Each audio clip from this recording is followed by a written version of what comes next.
یہ جو کہا جاتا ہے کہ حضرت علی نے 6 ماہ بعد بیعت کی، یہ پوری بات نہیں بیان کرتے۔ حضرت علی رضی اللہ تعالی عنہ نے اعلانیہ بیعت 6 ماہ بعد کی، جب ان کے بارے میں منافقین اور سازشیوں نے یہ مشہور کر دیا کہ یہ بیعت سے الگ ہے۔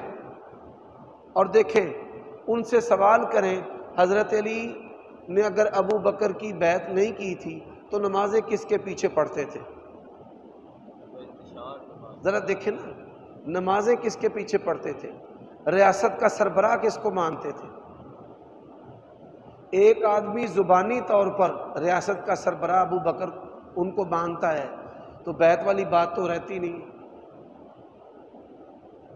جی بات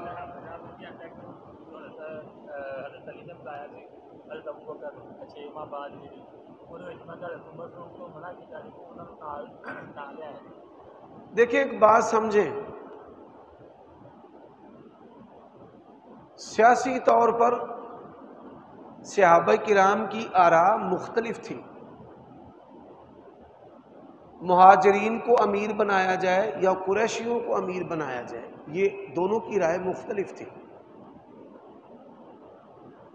اب ابو بکر صدیق رضی اللہ تعالیٰ عنہ خلیفہ بن گئے، حضرت علی کی رائے مختلف نہیں تھی، مختلف کہ بھائی مجھے بناؤ یا مجھے نہیں بنانا تو عباس کو بناؤ۔ اختلاف رائے کو سمجھیں، ایک ہے اختلاف، ایک ہے مخالفت۔ اب ایک ہے اختلاف رائے، حضرت علی رضی اللہ تعالیٰ عنہ نے نہ اختلاف رائے کی کہ بھئی ابو بکر نہیں فلاں ہیں۔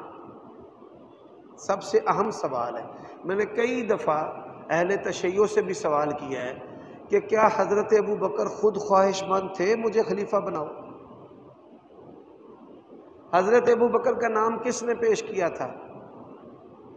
عمر بن خطاب نے۔ صحابہ کرام میں رائے کا اختلاف تھا، قریشی یا انصاری۔ ابو بکر کی مخالفت نہیں تھی۔ حضرت علی، کیا ان کے پاس کوئی سیکنڈ آپشن تھا؟ حضرت علی، ان کا کیا ذہن تھا؟ حضرت عباس نے حضرت علی کو کہا کہ چلو نبی علیہ السلام سے چل کر حکومت لکھوائیں۔ اللہ اکبر! حضرت علی نے کہا میں نے نہیں یہ کام کرنا۔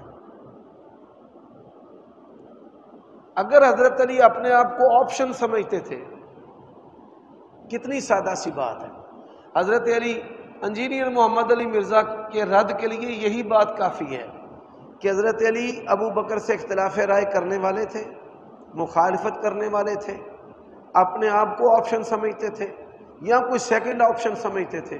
ان 4 باتوں کا کوئی بندہ جواب دے دے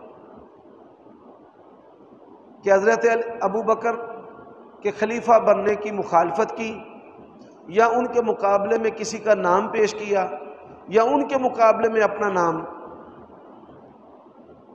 حضرت علی جو ہیں وہ اپنے آپ کو حضرت ابو بکر رضی اللہ تعالیٰ عنہ کے لیول پہ نہیں سمجھتے تھے، عمر بن خطاب کے لیول پہ۔ سنیں ذرا، حضرت عمر خلیفہ بنے، اپنے آپ کو پیش نہیں کیا۔ ہاں کیا سمجھتے تھے؟ حضرت عثمان آئے، نام پیش ہوا تو اپنا نام واپس نہیں لیا۔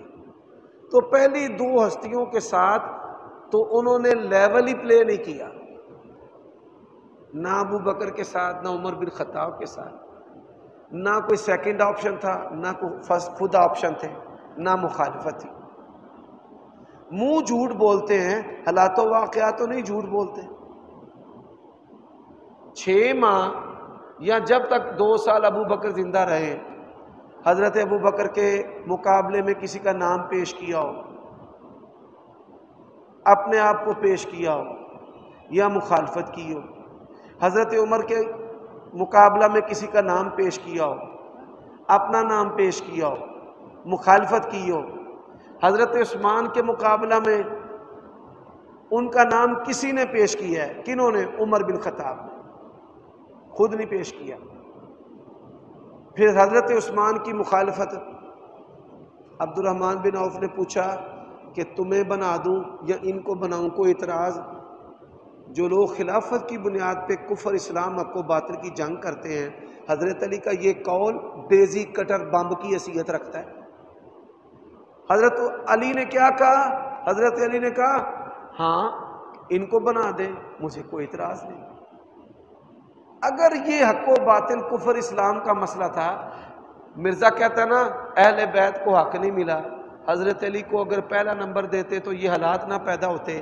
حضرت علی خود کہہ رہے ہیں کہ ان کو نمبر دے دیں، مجھے کوئی اعتراض نہیں۔ سبحان اللہ۔ اب یہ تین خلفاء ہیں، ابو بکر نہ اختلاف رائے، نہ کوئی آپشن، نہ مخالفت، عمر نہ اختلاف رائے، نہ مخالفت، نہ آپشن، حضرت عثمان نہ مخالفت نہ اختلاف رائے، آپشن خود تھے، لیکن کیا ہے ان کو بنا دیں تو مجھے کوئی اعتراض، ختم، پوری تحریک جہلمیت ختم۔ بخاری کے اندر الفاظ موجود ہیں، عبد الرحمن بن عوف نے کہا ان کو بناؤں، انہوں نے کہا جی مجھے کوئی اعتراض نہیں۔ عثمان ان کو بناؤں، حضرت عثمان نے کہا مجھے بھی کوئی اعتراض۔ اس کو قرآن نے کہا رحماء بینہم،